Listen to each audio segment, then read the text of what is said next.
I mean, their job literally is to seek out people who are doing wrong and then celebrate it and make money off of it.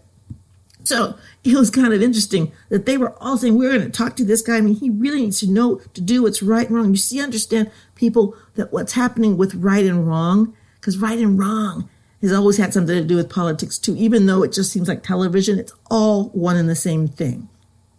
Right and wrong. Where do we get right and wrong from? For us, for Christians, we get it from God. We get it from the Bible. We get it from our churches. We get it from learning. And we find out what is right and what is wrong. We have a well-formed conscience. Because of God, because of Jesus, we have a well-formed conscience. And that's how we know what right and what wrong is. But these people don't.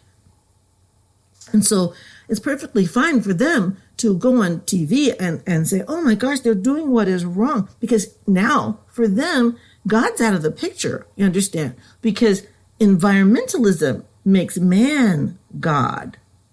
But this whole environmental, I mean, I'm all for a clean planet and not littering, but I'm just talking about environmentalism has become the religion of the left.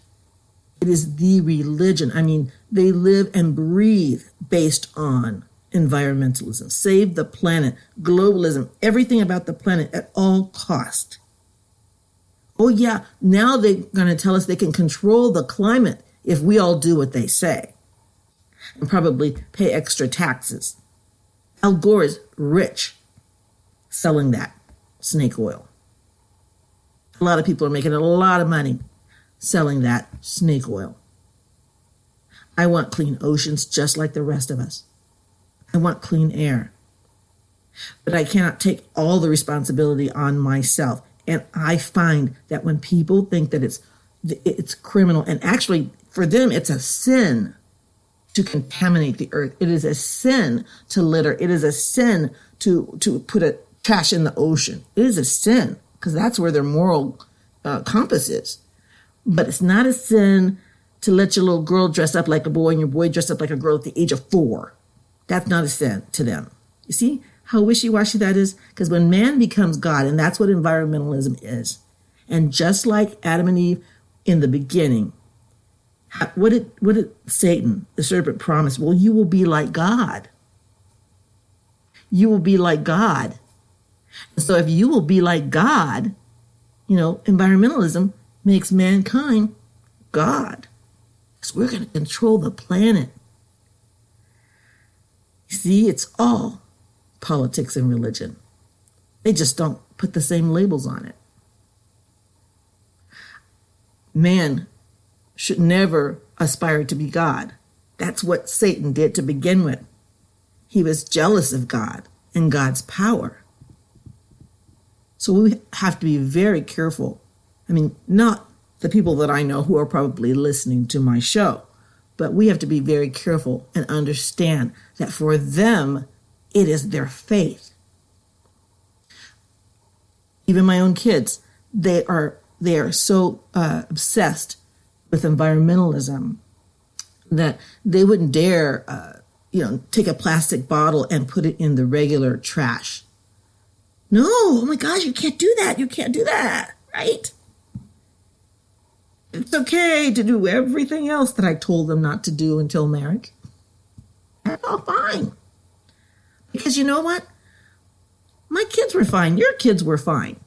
They're all fine until we sent them off to school. They're fine. They were good little Catholics, so they went off to school and you sent them out into that god-awful world. And then at that moment, including kindergarten, you are in competition with worldliness. And that competition is tough.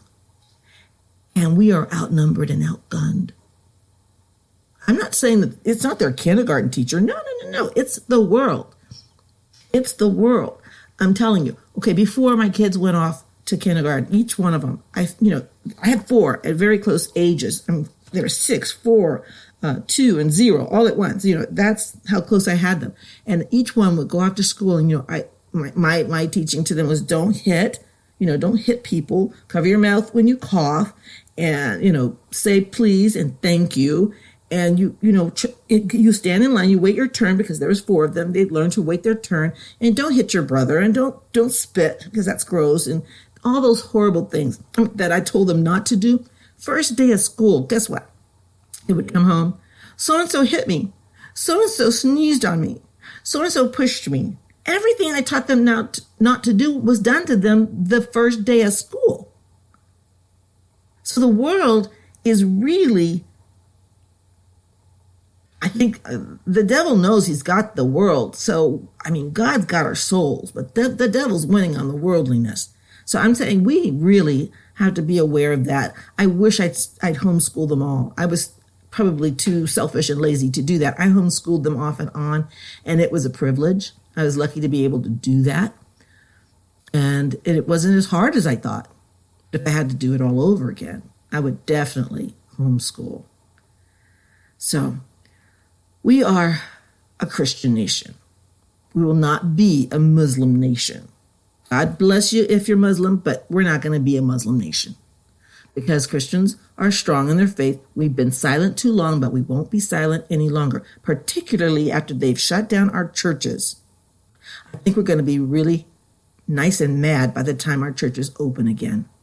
And there's going to be some questions we're asking our own clergy. Like, why the hell did you let this happen? We could do social distancing at church. You could have steps. You could have several masses and only allow a certain amount, and everybody could go in shifts. But we still could have had mass. We still could have had services. We cannot let the government dictate our faith, ever. And after this occurrence, this time in history, I don't think we're going to let that happen again. I think we're going to put things in place. I'm sorry if I seemed like I vented. I tend to do that when you see something really crazy on television, and I wonder, there was, one of my favorite quotes was from The Tale of Two Cities, and I think it applies here. It was the best of times. It was the worst of times. It was the age of wisdom. It was the age of foolishness. It was the epoch of belief. It was the epoch of incredulity. It was the season of light. It was the season of darkness. It was the spring of hope. It was the winter of despair. This is Kathy of kathysright.com. So glad you joined me today. Please subscribe and come back and hear us. I'm here all the time, and I'm completely ready to talk with you. I will be setting up within the month for a call-in show. I think I'm going to do it through Zoom or Skype. I'm trying to arrange that with a friend of mine named Kenny. If you're listening, Kenny, I've got my Zoom set up, and you're going to have to tell me how to work it. But yes, my friend Kenny is going to help me, and I hope you listen to his show too. It's Southside Unicorn Show, and I listen to it every day. It's awesome. Kenny White, he's really good. Anyways, Southside Unicorn Show, he probably has a new one on tonight. You might want to check it out. He's on Spreaker as well, and subscribe to him as well. He's really a good friend and a great guy, and I think you'll like what he has to say. This is Kathy of kathysright.com. We'll see you soon. Come back and listen to us. Bye.